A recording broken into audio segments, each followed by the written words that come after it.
Hi, I'm Emma. One of my clients calls me the Mixed Master of Accounting, and now QuickBooks wants to make a commercial about it. One of the things I really love about QuickBooks Tax and Lodgit is that it really helps me streamline tax and BAS submissions to the ATO. Oh, hi, small business client called Amara. Can you input my tax and BAS data? I can. On any platform? Yes, any platform with QuickBooks. Maybe I am a bit of a mixed master.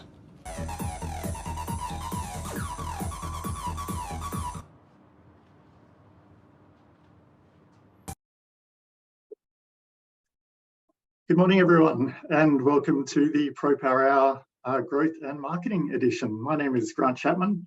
I work in the advisor marketing team, and I'm your host for today's session. It's great to have you join us today. Before we begin, I'd just like to acknowledge the traditional owners of the land on which we meet today, the Gadigal people of the Eora Nation, where I'm in Sydney, and to pay my respects to elders past, present, and emerging. In today's Pro Power Hour, we're going to take a look at how you can identify and take advantages of opportunities for growth from both inside and outside of your firm, and provide some practical advice and resources to build your marketing plan and attract new clients. First, a little bit about us, though. I'm sure everyone on the call today is aware of Intuit's flagship product, QuickBooks Online, given that it's trusted by over 7 million QuickBooks customers and supported by more than 300,000 accountants and bookkeepers all around the world. And I hope for most of you that you're aware of the functionality in QuickBooks Online Accountant that helps smaller accounting and bookkeeping firms manage their clients, keep on top of their workflow, and helps you with tracking your time and billing. QuickBooks Online Accountant has a whole host of features to help you automate manual and repetitive tasks, and our presenters are going to touch on some of those today. On the compliance front, QuickBooks Tax, powered by Lodgit, is an online tool that manages your tax and BAS preparation and lodgement needs. And of course, another key part of the QuickBooks suite is QuickBooks Payroll, powered by KeyPay. Beyond ensuring your single-touch payroll obligations are met, QuickBooks Payroll updates and applies the modern awards according to the latest Fair Work Australia conditions, meaning it's never been easier to know your clients are staying compliant. Okay, before we get started, I'll take you through some very quick housekeeping. So today's session is being recorded and we'll be providing everyone who registered with a copy by email. So watch out for an email in your inbox that'll let you review any of the content shared today or share it with your other team members. If you're having any technical difficulties with not being able to hear or see the presentation, we'd suggest you restart your device, refresh your browser, or you try a different device. You can also navigate to the troubleshooting guide that's located at the bottom of the page, which contains a link to an alternate browser. Again, though, you will receive a recording of the session in your inbox. If we have time, we've got a pretty packed agenda today, but we will try and get to some questions at the end. So submit any questions that you do have in the Slido box there, and we'll try and get to them if we have time. Okay, now the housekeeping is out of the way, let's move on to today's session. Today you're going to hear from Damien Greathead. So Damien is the advisor marketing lead here at Intuit Australia, and he's passionate about helping accountants and bookkeepers have a really lasting impact on their small business clients. And Damien has worked with, hundreds of firms around the world to really help them evolve their business models for greater growth and profitability. He speaks to accountants and bookkeepers on cloud technology, on service definition and pricing, and on marketing. So prior to joining us here at Intuit, he was the head of marketing at Practice Ignition, now Ignition, and the vice president of business development at Receipt Bank in North America, now Dext. Today, Damien's going to look at how you can define a growth plan for your firm.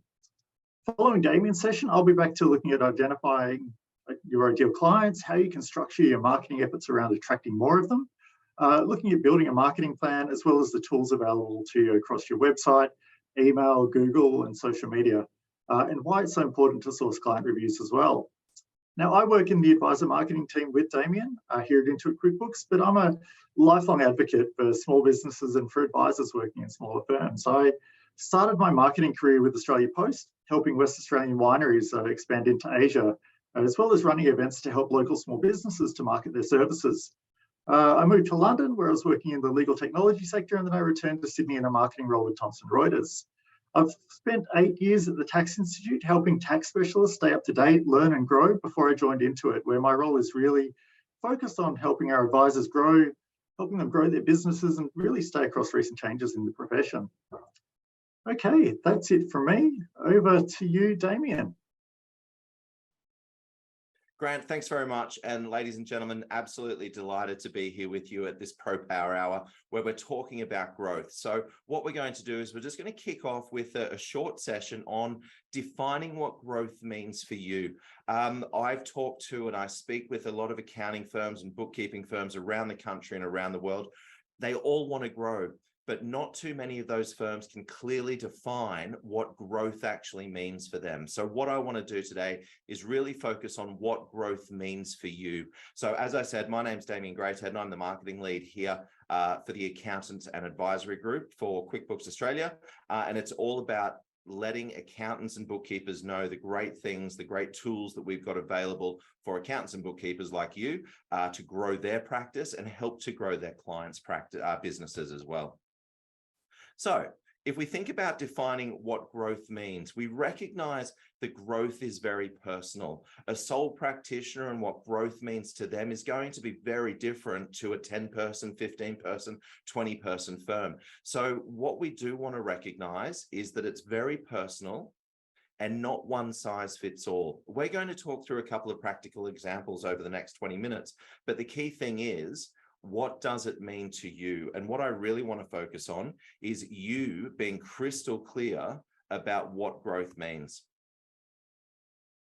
Because once you've defined it, once you have clearly articulated what you want to grow, how much you want to grow, then we can set about creating a plan to achieve it. A lot of people will say, I want to grow, but they actually don't take the next step and define what that actually means for them. So that's really what we're focused on is what does growth mean to you? And then how do we create a plan to go and achieve that?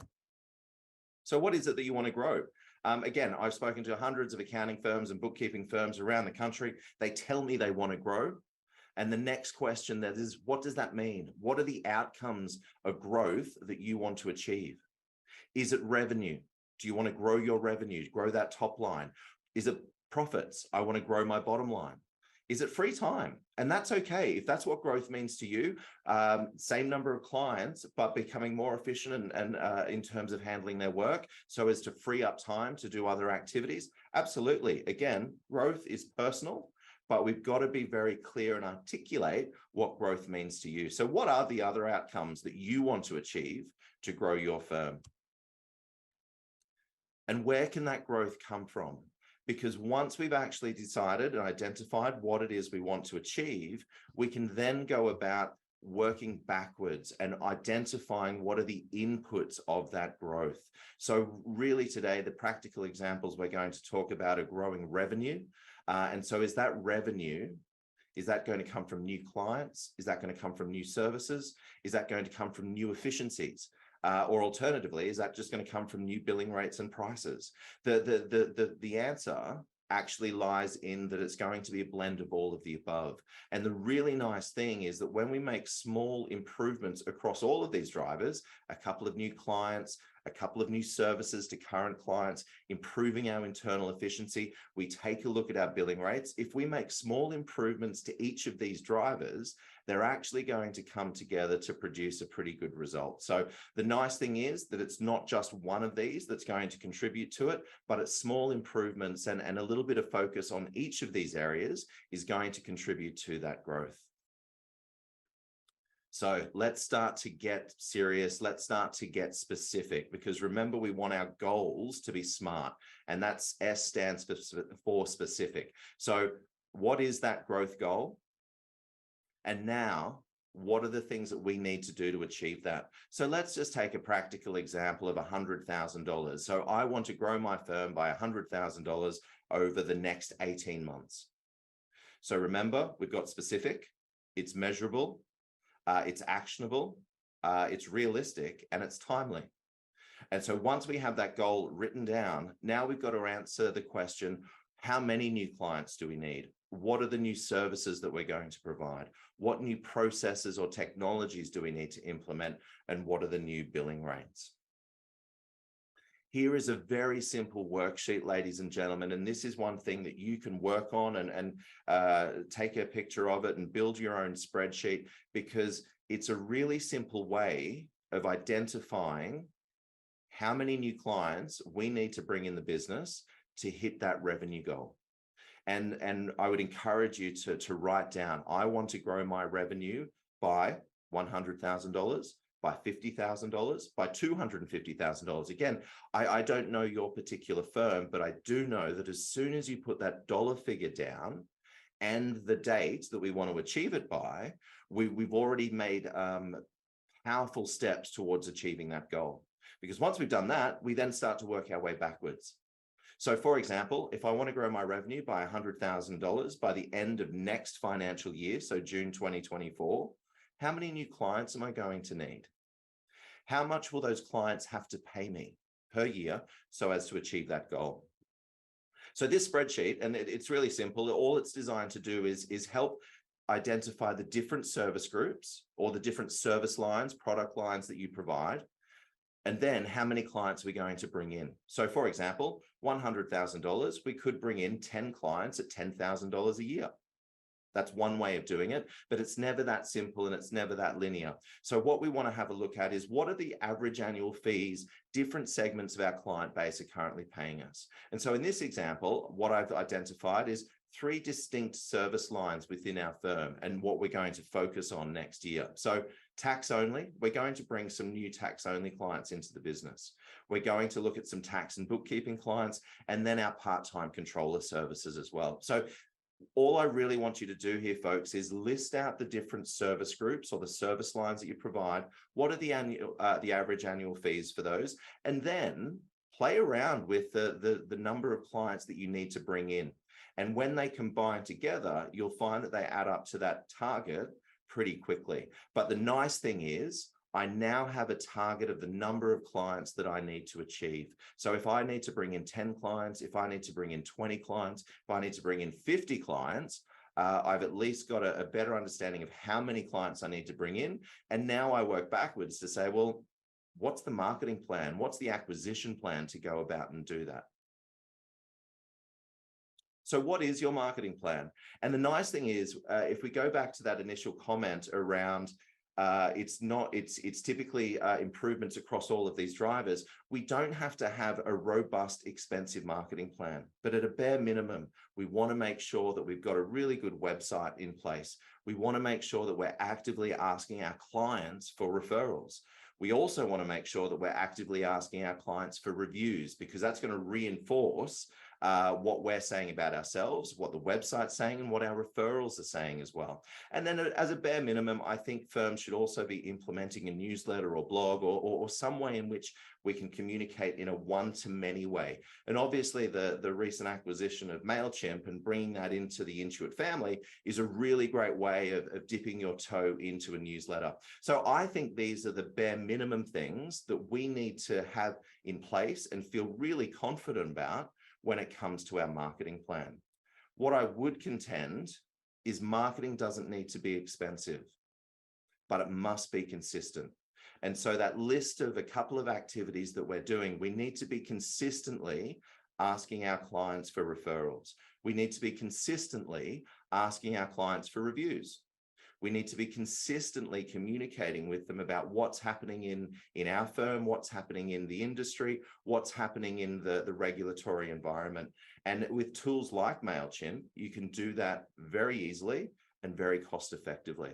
I think you also need to be consistently reviewing that website and making sure that that website, your virtual shop front, is truly reflective of who you are. So again, marketing doesn't need to be expensive, but it must be consistent for it to be effective. So we talked about new clients and identifying how many new clients that we need to bring at what appropriate level in terms of a fee base. We also have identified that we can grow our revenue by bringing on new services. And actually, they're not necessarily new services, but what we're talking about here is making sure that all of our clients are aware of the full breadth of services that we can provide. So here's, again, another really simple tool that I've helped firms implement, where they look at what are the types of services that we provide. So that first column there, every single service that we provide as the accounting and bookkeeping firm.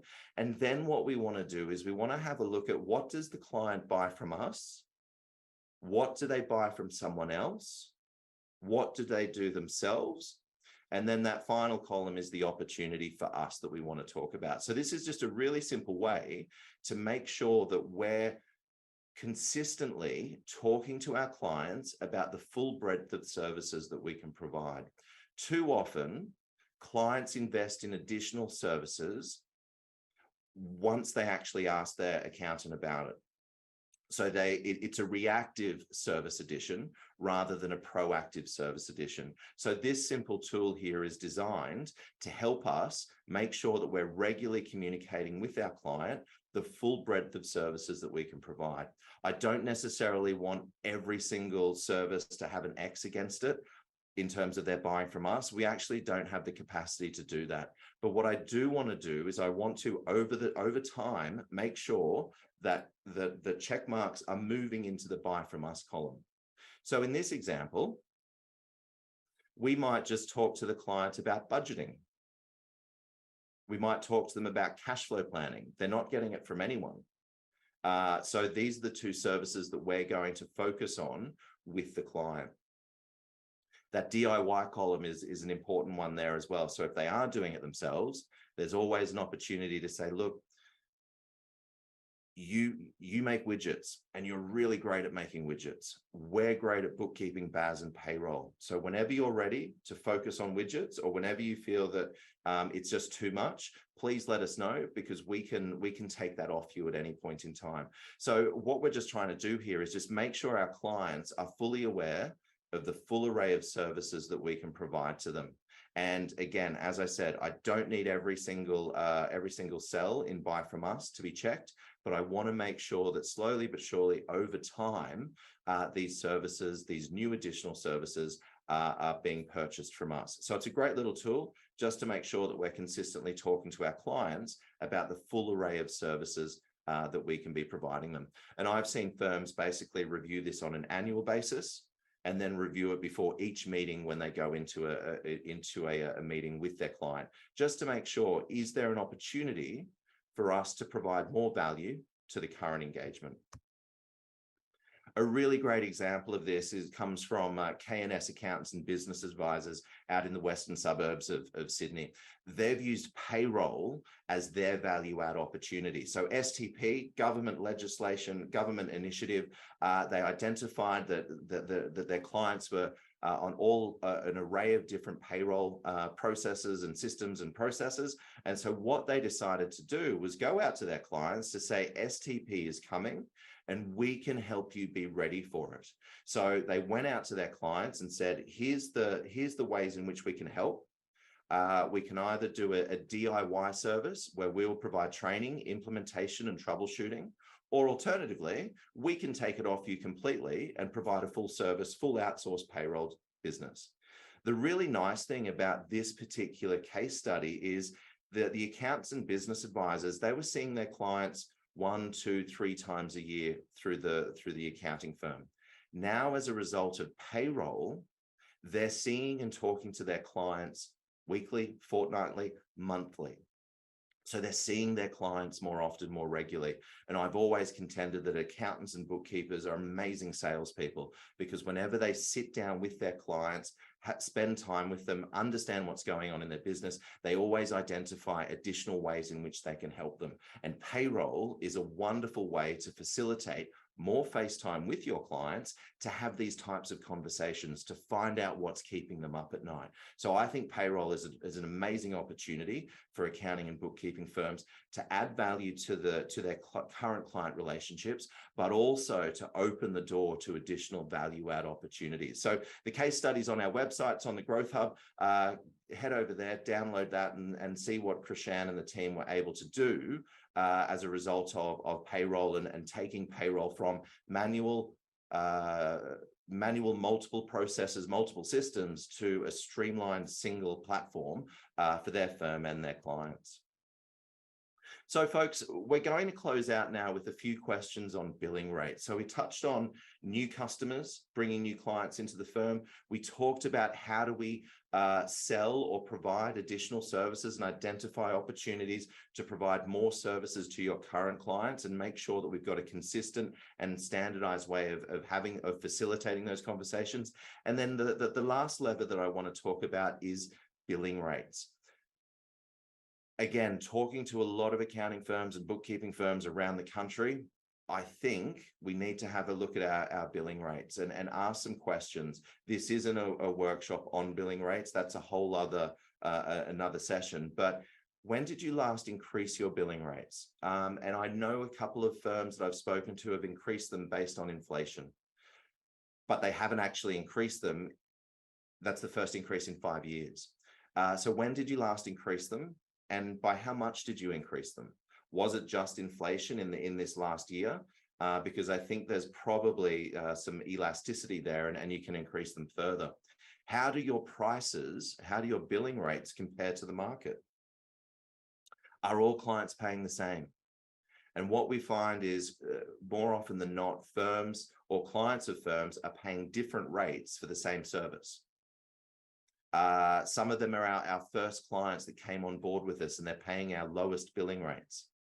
There's an opportunity cost of them not coming up to what the rest of the clients are paying.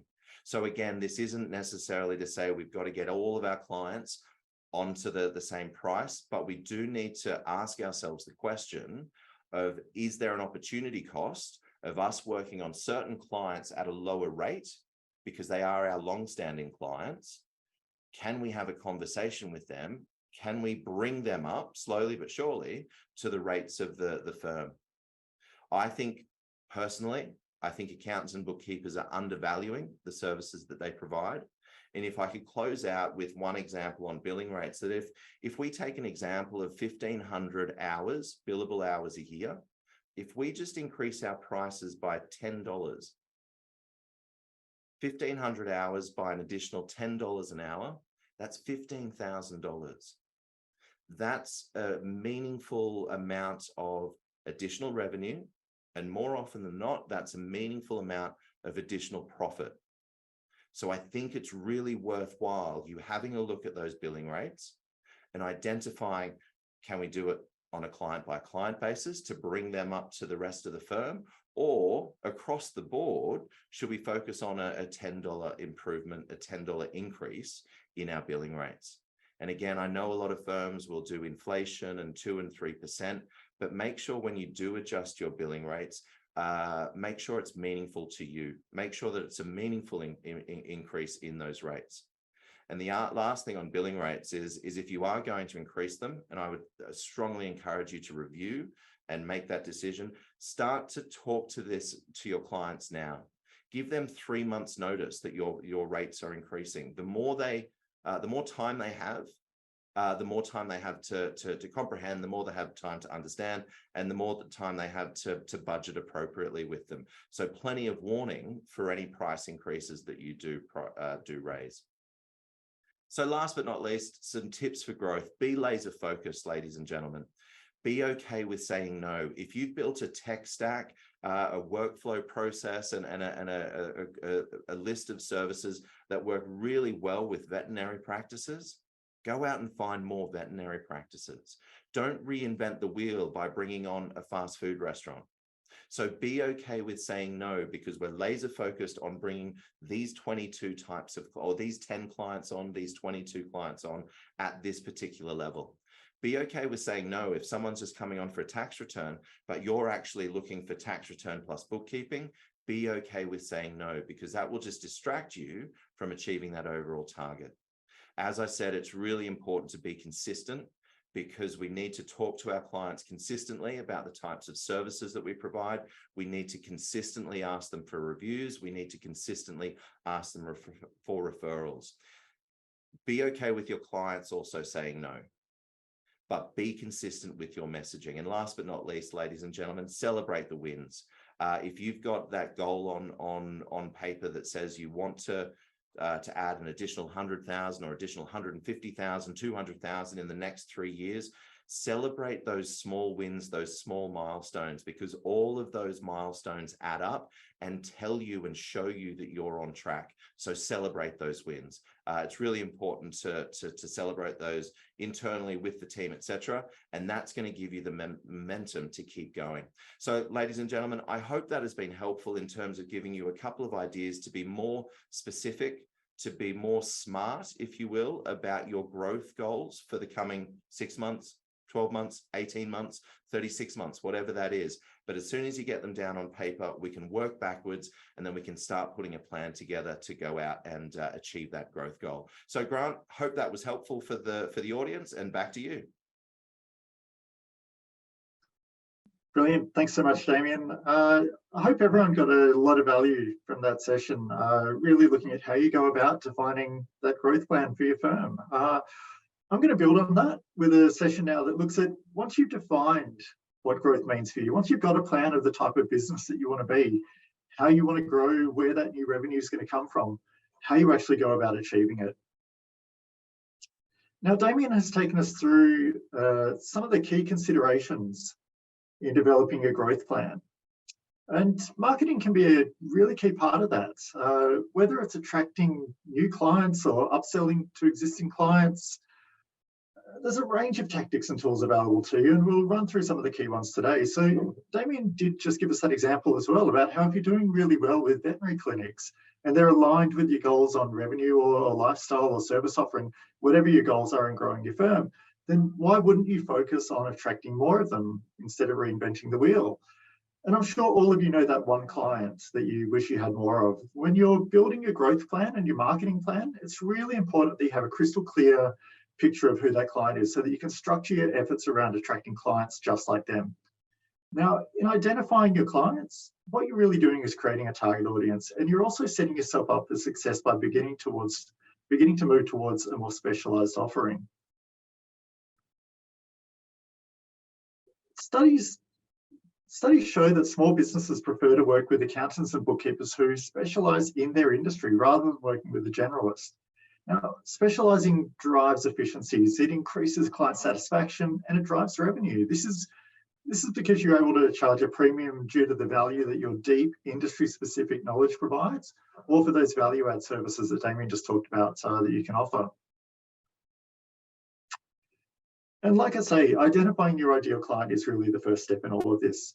It's important because it'll help you understand their motivators and their behaviors, and it helps you create a really compelling marketing message. It's going to help you create your marketing, allocate your marketing budget effectively, which is really important because you've probably got a really limited marketing budget.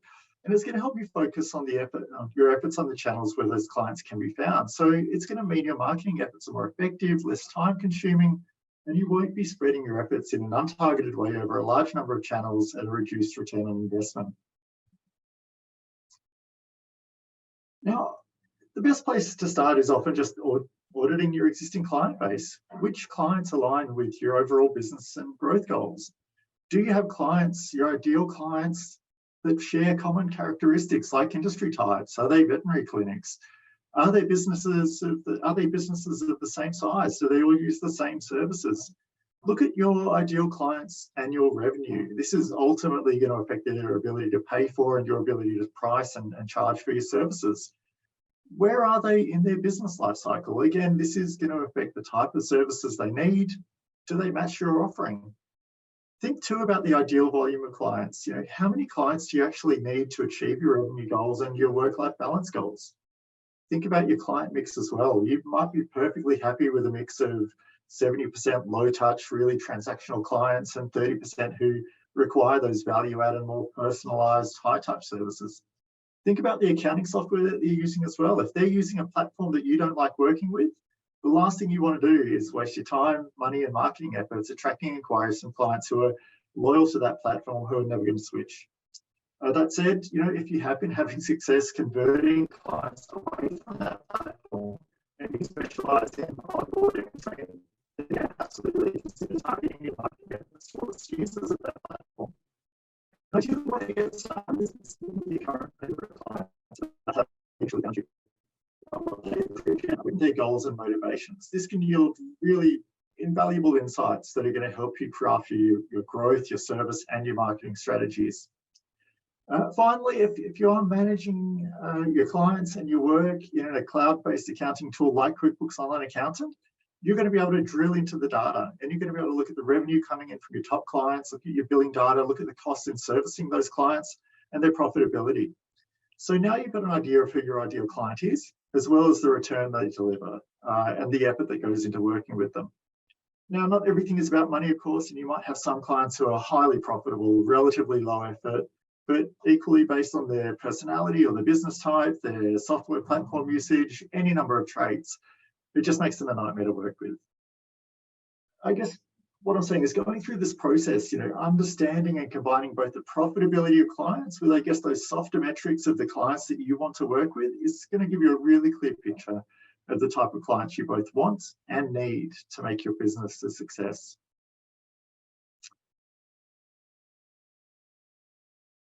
Okay, now in this next section, I'm going to walk you through some tips for key marketing tools. We're going to look at creating a website that converts visitors to inquiries and onto clients. We're going to look at Google. We're going to look at search engine optimization. We're going to look at paid ads. We're going to look at attracting and nurturing, retaining and upselling your clients by email. And we're going to have a look at social media to market your firm as well.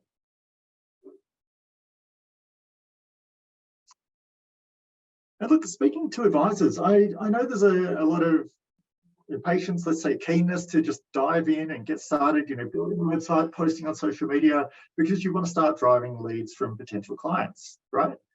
But without a marketing plan, you're going to be wasting your time and your money. So it's actually really important that you do take a bit of time first to develop a marketing plan.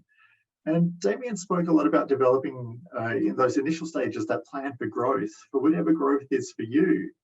Revenue, clients, your service offering.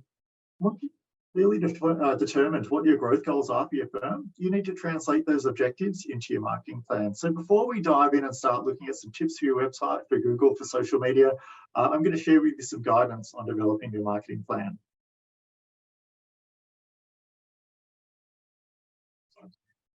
Now, developing a marketing plan needn't be complex. It's just a chance to really, I guess, take stock of what you're trying to accomplish, reviews any marketing that you're currently doing or have done recently, and that makes a plan with some actionable steps and some measures of success. It's really an opportunity to look forward about what you're trying to achieve and to look back at any marketing that you've currently done, build on what works and learn from what didn't.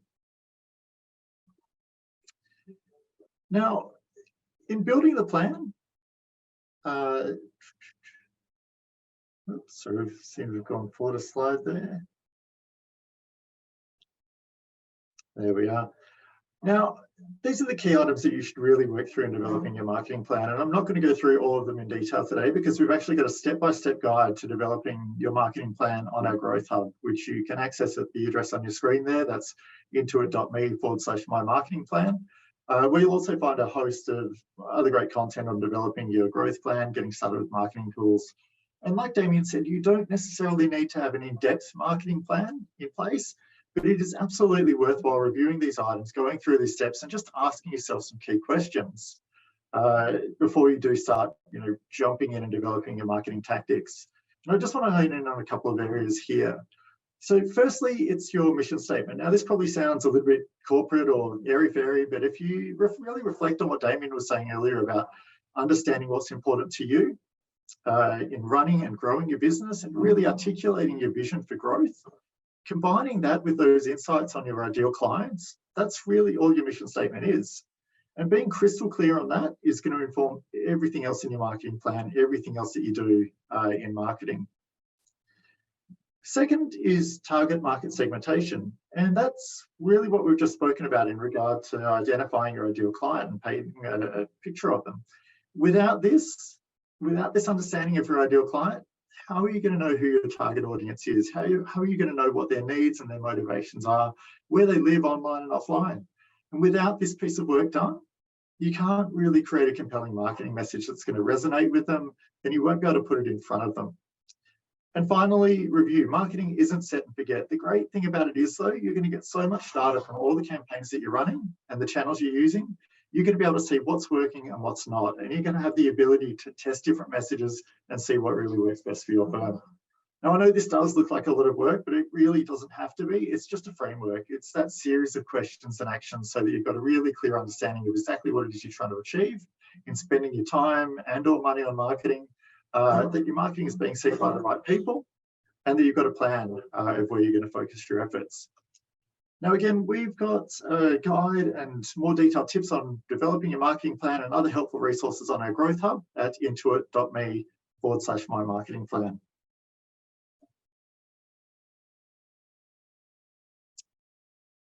Okay, now I'm going to run you through our top tips for some of the key marketing tools at your disposal. And like Damien said, the good thing is that marketing doesn't have to be expensive, but it does need to be consistent.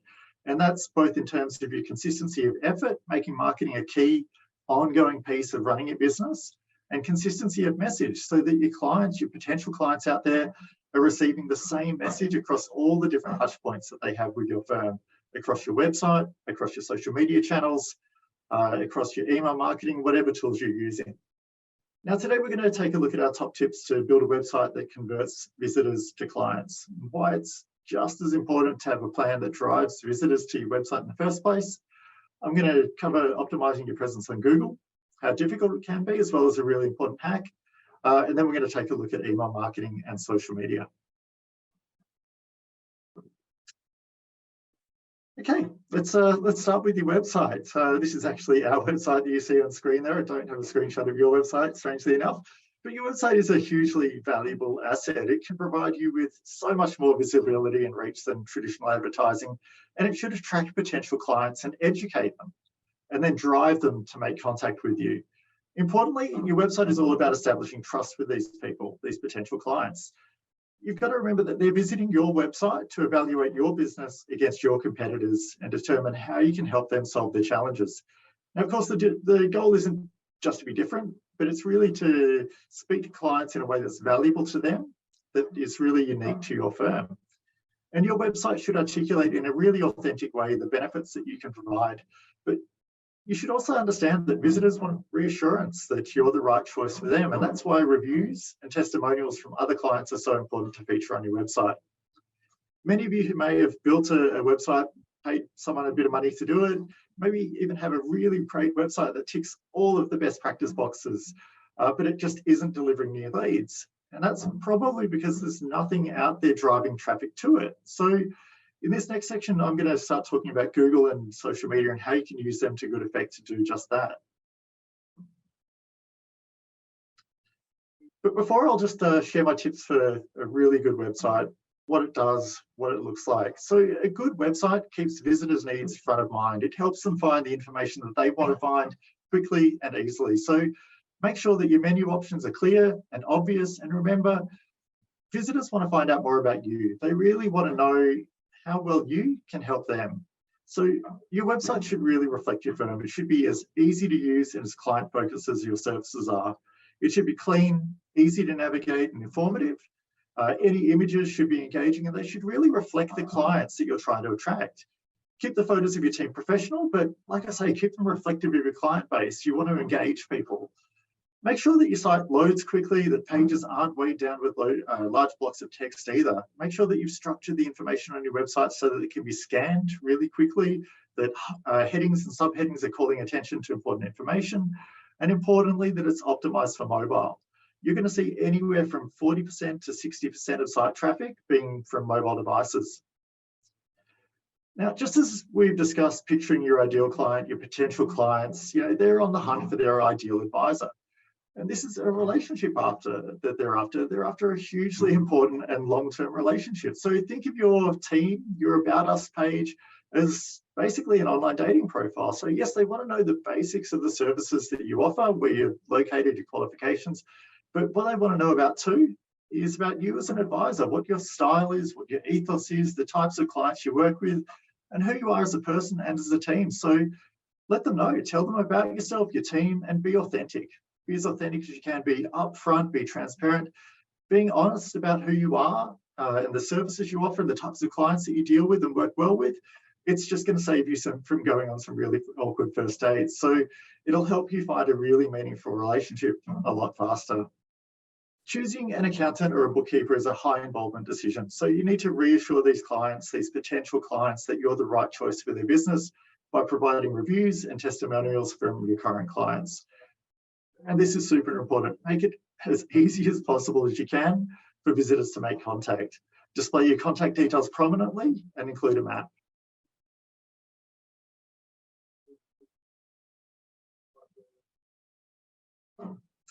Okay, another really quick tip, if you want to attract potential clients, you can attract potential clients to your page. You can attract site traffic visitors by highlighting how you can help them to get the most out of QuickBooks Online. So potential clients want to know that you can help them with their broader accounting and bookkeeping issues, as well as with the accounting technology that they're using. So you can actually drive more traffic to your website. You can convert this traffic to inquiries, to leads, and eventually clients by having a page on your website that highlights that you can assist website visitors to get the most from QuickBooks Online. Potential clients who are out there searching on Google for QuickBooks Accountant or QuickBooks Bookkeeper near me, they're actually going to see your website ranking higher in the search results if you're in their area and you have that page on your website that describes how you can help them with their QuickBooks Online usage. So feature the word QuickBooks organically through a number of sentences on the page and across the site, but just remember the days of stuffing your website with keywords to trick the Google ranking algorithm are long gone. You need to use conversational language. So let those potential clients know that you'll be able to assist with their QuickBooks Online questions, or that you offer setup and training as well for users who are new to QuickBooks. Don't forget to complete your QuickBooks certification and earn your core and advanced certification badges. Add them to your website, add them to your email signature, and add them along with all the other certifications and your professional association logos to really establish and build that trust and that credibility with these potential clients. Now, you may have a really great website, but you're just not seeing a lot of visitors to it. And if no one is visiting, no wonder your contact inbox is gathering dust. Google is the gatekeeper. Google are the ones who can help people find you, but they've also, in a way, kind of monetized it so that people can't find you. And what I really mean by that is, for a small firm in particular, it's actually pretty difficult, or at least expensive and time-consuming, to rank at the top of the Google search results page. Now, it may be a little bit difficult to see on the screen, this screenshot in front of you, but try it after the webinar and see for yourself. I've Googled here, bookkeeper near me, and what's come up on the search results page is that the top of the page is actually filled with paid ads. And they're from large companies, Sleek, Advisory, and Beanie, because they have the budget to outbid small firms for those ad positions. So they're not actually near me. They're fully online bookkeeping services. And it's not until you actually start to scroll about halfway down the page that the Google search results are actually what I searched on, bookkeepers near me, in that little map there. So that's actually what I was after. And oh, great, there's a handy 5-star rating next to each of them. We're going to talk about that in a minute. But it's not until I scroll down even further that I start to see the top organic, that is natural, not paid for search results. And they're from companies like Airtasker and Upwork and Bark. So again, we're talking about large, in some case, multinational companies who are running directory services, who have massive marketing budgets, and teams who are working on getting those results to the top of Google's organic search results. So you can see, like I said, that Google is both helping and kind of hindering your chances of being found on Google. Google is the gatekeeper when it comes to potential clients finding a business. And there's two main ways that someone's going to find your business via Google, and one hack that I'm going to share with you as well. Now, the first way is organic search. The way Google decides which results to show first is pretty complex, and it's based on a wide range of factors. And these include the words used in the search query, the relevance and the usability of the page. So while improving your organic search result is complex, there is plenty of free, easy to understand guidance and many reputable SEO experts out there who can assist. So if you do want to go down this route, make sure you're following best practice or paying someone who is. The second is search engine marketing, or the paid ads that we sell. For a fee, your firm can definitely appear on the first page of Google right at the top based on search keywords for a fee. Now, paid ads are a great way to get in front of potential clients, but they can be expensive.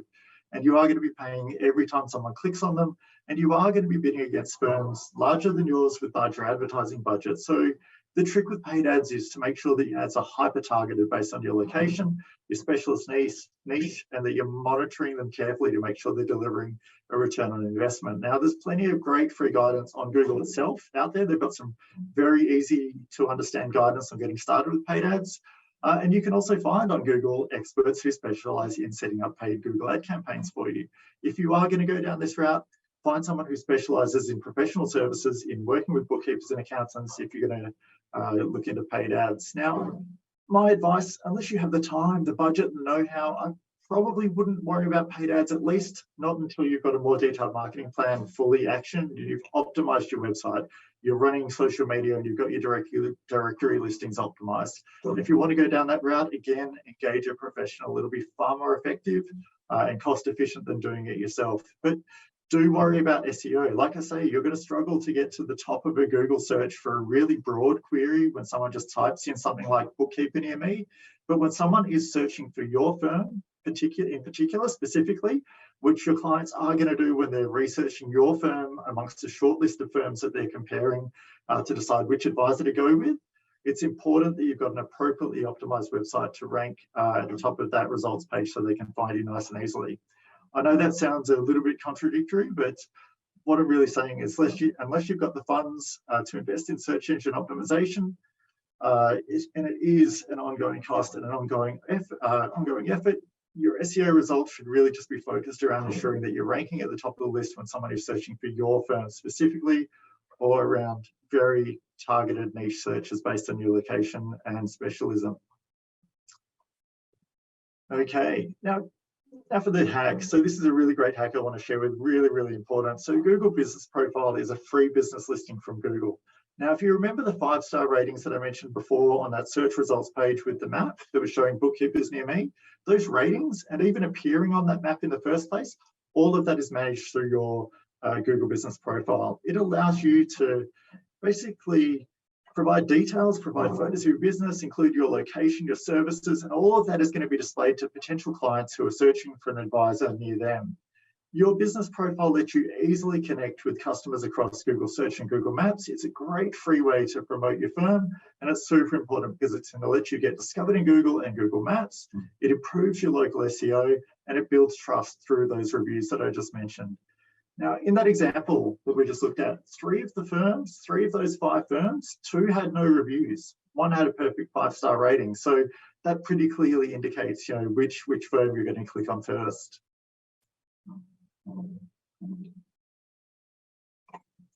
Okay, so an example. Say you're a small business owner based in Liverpool in New South Wales looking for a new accountant. Google is going to be your first port of call, and you're going to Google accountant in Liverpool. And in Google Maps, you're going to see the 10 or 20 firms around you. And naturally, you're going to look at those ones with the highest rating firms. And no offense to SMG Accounting and Shrewd Accountants who are at the bottom of this list, I'm sure they do some really great work, but they're at an immediate disadvantage because they don't have reviews, unlike the others at the top of the list who are going to see people click on them to find out more about the services they offer and go on to visit their website.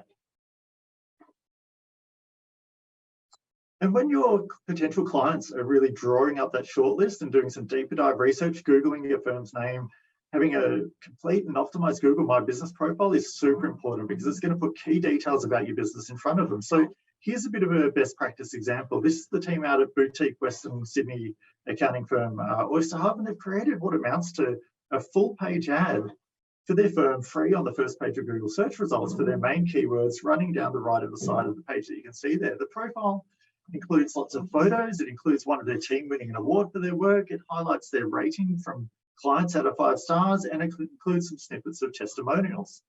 Their profile has their contact information, their opening hours, their location information that links to Google Maps. And it also includes updates from the business, short posts on common problems that small businesses are facing and how they can help. It links to their social media accounts. Everything that a potential client could want to know about their firm is here. It tells them who they are, why they're credible, and how they can help. So think about your potential client's journey to making contact with you. Every impediment that you can remove, everything that you can do to make it simpler for them to contact you, to find your phone number, your email address, your social media accounts, increases the likelihood of getting them in touch.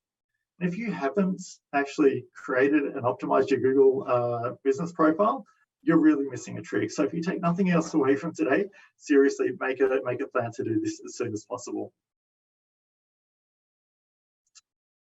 Okay, just a few quick pointers on optimizing your Google My Business profile. So firstly, complete all of the elements of your profile. Google tells us that customers are almost 3 times more likely to think your business is reputable if you have a fully completed profile. verify your location. It increases the likelihood that you're going to show in local search results. And add real images of you, and even videos of your business. You can add your logo, but whatever images you do use, keep them consistent with those on your social media profiles and on your website so that people can start to recognize your brand. Businesses with photos, Google tells us again that businesses with photos receive more requests for directions and more clicks through to their website. So it's absolutely worthwhile adding photos to your Google My Business profile. Include keywords in your profile. Using the right keywords is going to improve relevance. So list the type of services you provide and the industries that you specialize in. And finally, encourage and answer reviews and questions. People trust other people more than they trust businesses. So a good review can be the deciding factor that's going to tip a prospective client in your favor. Adding reviews also improves your Google ranking. Okay, I want to talk really quickly about some other free directories too, because if you are looking to grow your business by attracting new clients, these directory services are used by people who are out there actively searching for a new advisor already. I'm going to talk about ours, the QuickBooks Find a Pro Advisor directory, but the tips that I'm going to share really apply to the directories that your professional body may have too, like Find a CPA or ABN's Find a Bookkeeper. Now, ours is used by tens of thousands of small businesses every year who are looking for a new accountant or bookkeeper. QuickBooks Certified Pro Advisors get a free listing to promote their practice in the directory. If you want to create a profile, all you need to do is sign up to QuickBooks Online Accountant, then complete your course certification, which unlocks the ability to post your profile. Certification only takes a few hours. It teaches you the fundamentals of QuickBooks Online so that you can save time and work more effectively with your clients who are using our cloud accounting solution. Right.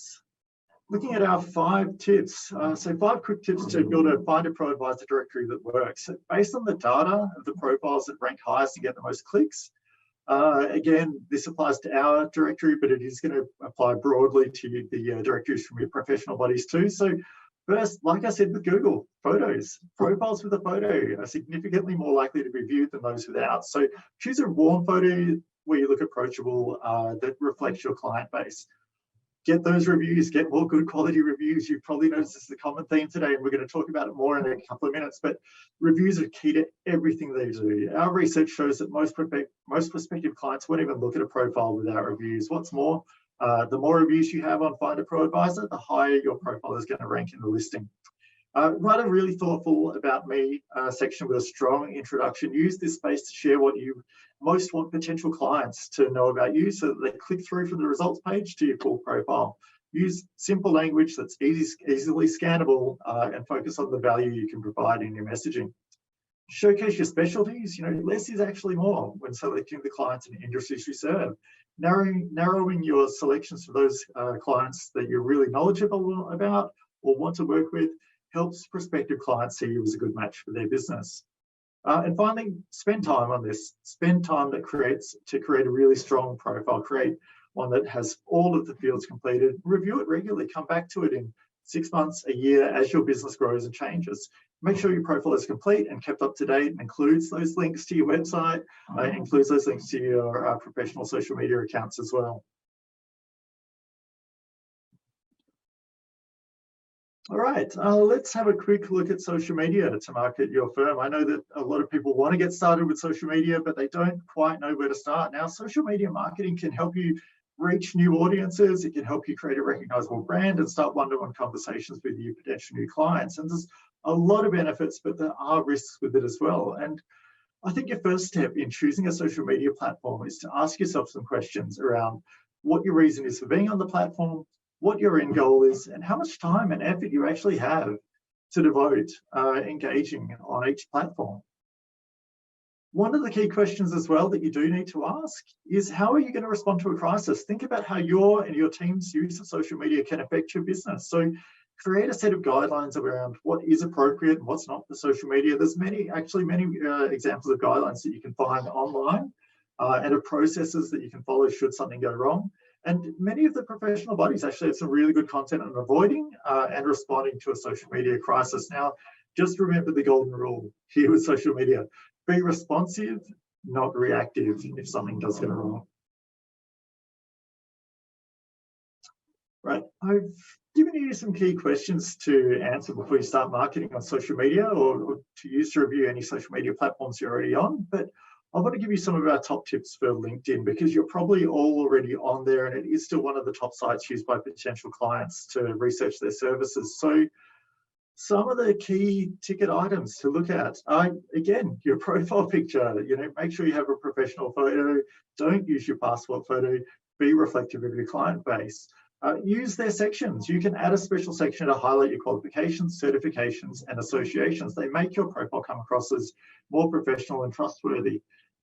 Your call to action. Don't forget your call to action. Don't forget to add how they can get in contact with you, that link to your website. Adding skills, adding your skills to your LinkedIn profile, that's actually going to come up in LinkedIn search results. So fill them out not only to match the services described on your website, but also to capture new clients from LinkedIn searches. Groups and following, absolutely make sure that you are following relevant groups. They're a great place to distribute your blog content and make sure that you follow some of the leading accounting brands. It'll make your newsfeed more interesting, but it also gives you plenty of tips to actually see how larger firms are using this medium. And again, don't forget reviews and ratings. LinkedIn users can actually display reviews and ratings given by their clients, and you can actually request past clients to share their experience too.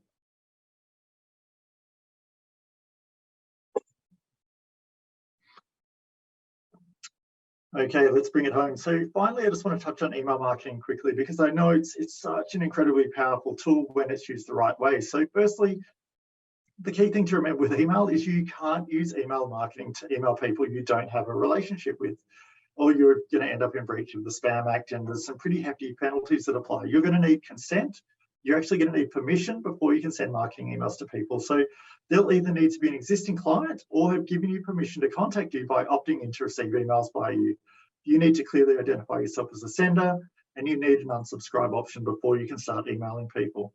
But look, while you are focused on generating new leads, it's just as important to keep your existing clients engaged and feeling valued. After all, retaining a current client costs much less than attracting a new one and usually provides a higher return on investment through upselling, referrals, and lifetime value. And email is a really ideal tool to do that. Email is perfect for nurturing new leads and converting them to a regular client, again, when you've got that consent to email them.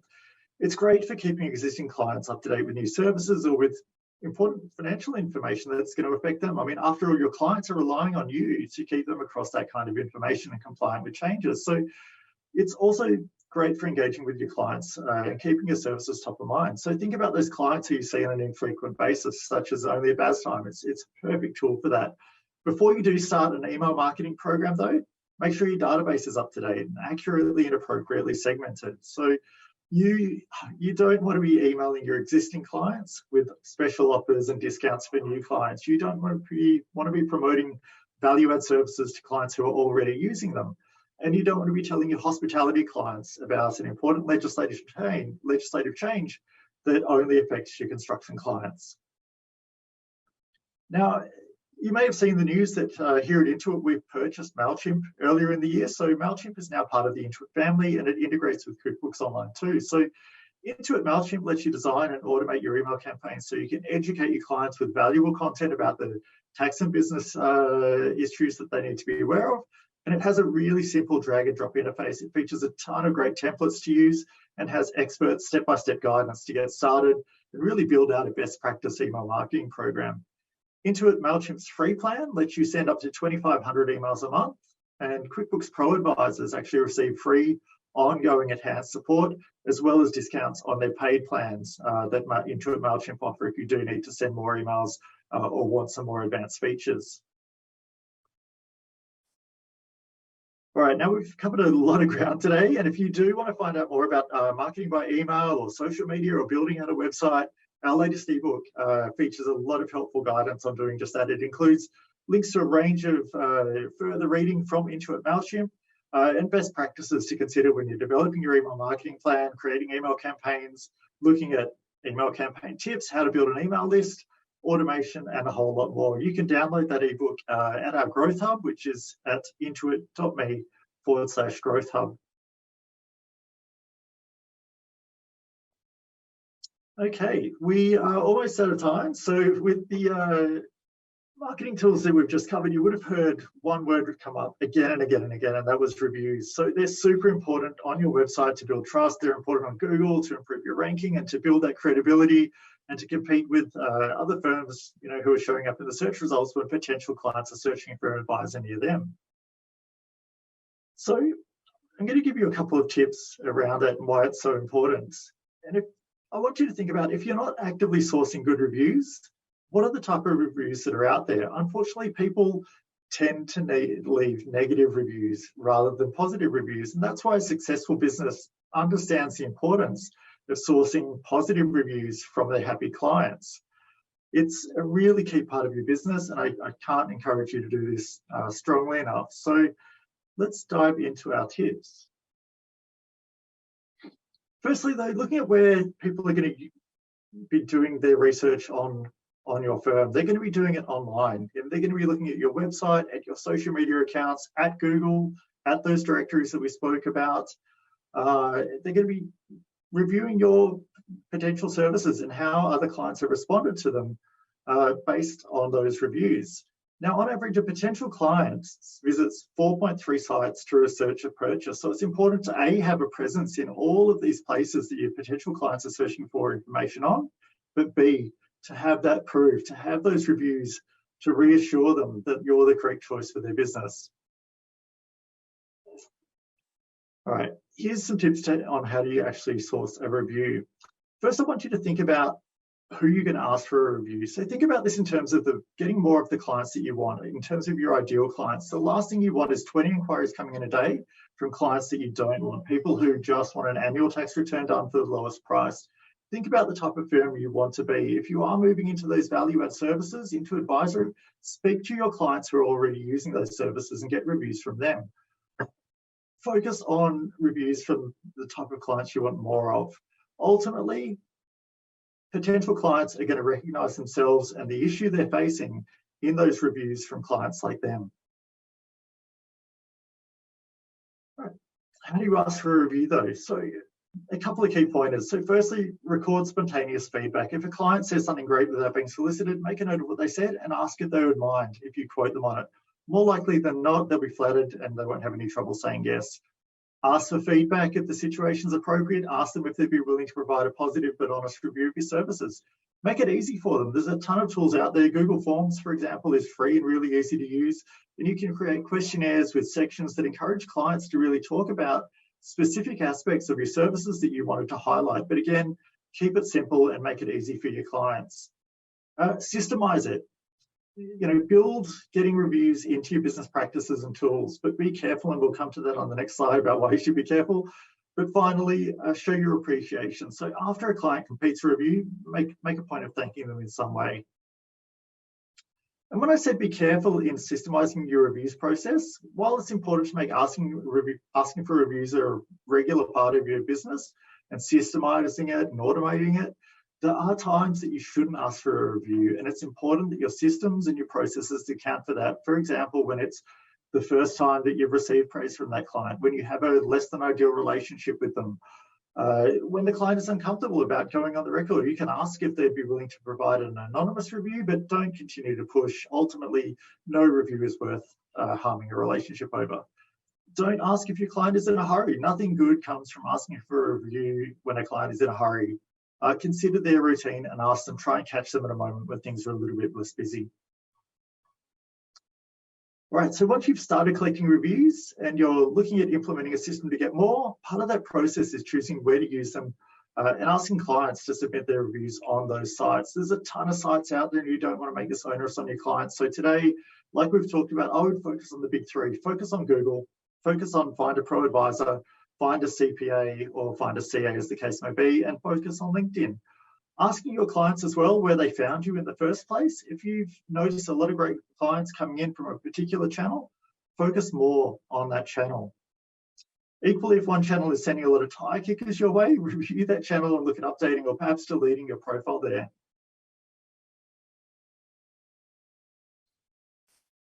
Okay, that actually brings us to the end of today's session. I'm sorry we've gone a little bit over time, but I'd just like to thank Damien for his session. I'd like to thank you for taking the time out of your day to join us today.